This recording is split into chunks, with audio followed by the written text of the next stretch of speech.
So I've got a couple of guardian dogs that fight.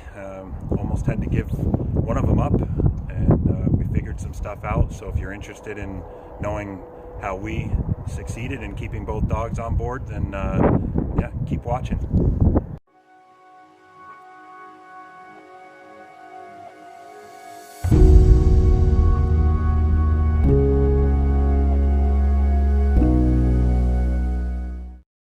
These are our two wonderful guardian dogs. They are a Marmar Pyrenees cross, and we got them when they were about 3 months old.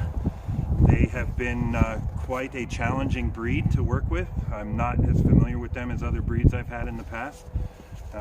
When they were 3 months old and babies, they were quite manageable, but as they've gotten bigger and older, they've definitely started to display some personality traits and some aggression and some guarding of things other than animals. So we almost got to a point where we had to give one of them up because we couldn't get them to stop fighting. And we tried a lot of different things. We read a lot of different things on the internet, and I just wanted to share what worked best for us so that maybe some of you out there that are going through the same problems with your guardian dogs can hopefully hold on to them and not get into a position where you have to surrender the dog or sell the dog. So one of the first problems we had with these two is fighting. A lot of aggression towards each other. The breeds are really good at guarding animals, but we've learned that they also will guard territory, they will guard food, they will guard their humans in some cases. And when it comes to siblings and females, which these two happen to be, there is a lot more aggression. There is a constant struggle for these two dogs to establish which one will be the alpha over the other, and there's a lot of aggression when it comes to guarding their food. So when they were 3 months old, we had no issues. As we got into 4, 5, 6 months, we started to see them getting a lot more aggressive at feeding time, and we basically solved that problem by separating them. It's really the only way.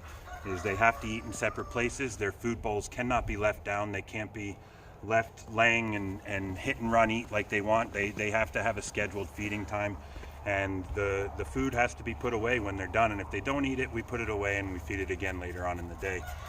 So generally they eat in the morning and they eat at night. They eat in separate places, and that has solved a lot of the fighting over the food. Other fights we've had is in enclosed areas. So we've tried taking them in the car with us a couple of times. That does not work. These breeds need space, and because of that struggle for domination over each other, they will fight when they're enclosed in a small area. For several months, we had one area of the yard set aside for one dog and one area of the yard set aside for the other. And we've succeeded in stopping the fighting almost entirely by giving them their own spaces, and yeah, it's worked out well. So some of the other incidences we had were eating. So we wanted these dogs to be guardian dogs, which they're very well. We've been working with them. We ended up getting them because we lost a few chickens to some foxes, and rather than injure the fox or get rid of the native, we want to kind of live alongside of the animals that live here in this area. So we got the guardian dogs to kind of chase off the foxes and the coyotes and the other animals that are coming in for the chickens. But we did notice when we brought them in the house, we wanted them to be used to being inside. We get really harsh winters here. It can drop to -40 with a wind chill, and we wanted to be able to bring them in the house. So we learned when we did that you cannot have treats or food. You can't eat in front of these dogs. They will begin to decide who is going to get the leftovers.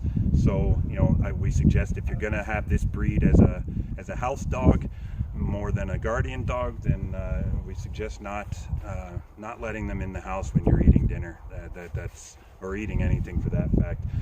They cannot get treats when they're together. If you're going to give them treats or chews, put them in their separate feeding places, let them enjoy their chews, and then bring them back into a common area where they can get along. Otherwise, again, they will begin to fight each other for whatever is remaining of that food source. So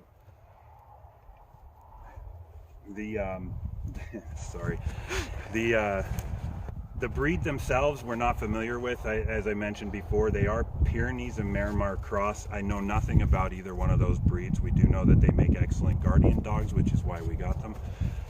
They most certainly have different personalities. Juno happens to be more of a Pyrenees and a lot more laid back and in a sense lazier than the other one. And Luna here, the Miramar cross, is definitely your more high-strung, nervous, needs a job to do. So if you're gonna own these dogs, I've learned that they need a job, and even if you're gonna just have them around the house and not out on a farm or a homestead like we do, then we suggest exercising them as much as you possibly can. And socializing them, if you're gonna bring them to dog parks and stuff, make sure that they're not going to be aggressive with the other animals, but exercise them as much as possible. They need a job to do. It's in their blood. They are born to guard and work, and if they don't have a job, they're going to get nervous. They're going to chew up your furniture, they're going to chew up your shoes, they're going to chew up anything they can get their hands on. It's just a sign of anxiety. And when you're bringing them in the house and working with them together, we have found that you need to pay attention to their posturing. If they're being playful and the tails are wagging, it's a really good sign, everything's okay. But if you see one of them acting a little more sheepish than the other, we found that means there's some tension between the two. Might be a good idea to get them separated for a short period of time, let them forget about what they're being tense about, and then bring them back into a common safe place where they can get along together. A lot of those signs are hackles. You know, they will get their hair up on their backs and their necks, and then that's a really good indication that one of them is feeling a little more aggressive than the other. Again, just move them away from each other, put one outside, put one in the yard out front, put one in the back, whatever works for you. But it really is the best solution to the problem. So we've talked a lot about everything we've learned from having these guys. They're only 9 months old now, so we're still learning every day. Lot of information online about how to break these dogs up. Some people suggest throwing water. Some people have suggested a lot of things that we tried and honestly just made it worse. The best thing we've had is when you see them start, if you hear a growl or you see the hackles go up, grab a blanket. Grab a blanket, approach one of them, put the blanket in its face so that it can't see the other dog. Slowly move the other dog away, and we found that is the best way to diffuse the dogs. They will not generally attack you. We haven't had any issues with that, but we have been injured trying to split these dogs up. As they've gotten bigger, they are strong, and they are very aggressive animals. They are bred to be aggressive. They are bred to take on bears, coyotes, wolves.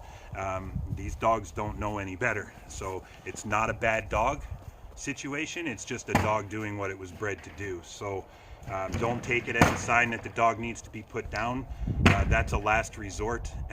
If the dog is attacking you unprovoked, that's a different situation, but when they have provoked each other and you get in the middle, there is the chance that you will get yourself injured. So get that blanket, get that sheet, have one handy around, even a towel, whatever you've got, you know, just drape it in front of the animal, that one of the other, it doesn't matter which one, and then remove the other one from the situation, separate them for a little while, let them cool off. We found that works the best. As you can see, 99% of the time they get along fine. If you do incorporate any situation where they're going to want to guard against each other, then you're going to have aggressive situations. Well, thank you for watching the video. I hope it helps. I'd love to hear some comments or feedback from anybody if they have anything to suggest for this breed. We have learned quite a bit on the internet from other people's videos. We hope to be making more. Going into the new year, we're going to be starting a new homestead in a new place in Canada here, and we are going to be dealing with a lot of different predators, basically every predator Canada has to offer. So we will be making a lot of videos on how we prepare our chicken coops and our sheep and our horses to be protected from those things. I'd love to hear any comments on anything homesteaded relating. Honestly, we've only been doing it for about 8 years. We have learned a lot, but we've also made a lot of mistakes along the way. So I would appreciate if anybody has anything to say on that. And yeah, for subscribers that checked out my earlier videos, thank you. I do hope to make a few more of those down the road as I get the workshop set up and everything. So stay tuned if you like those types of videos. We will be putting up new barns, new chicken coops, electric fencing, all kinds of things that we're going to document and hope that people can offer some advice on. And yeah, hit subscribe, please. And thanks again.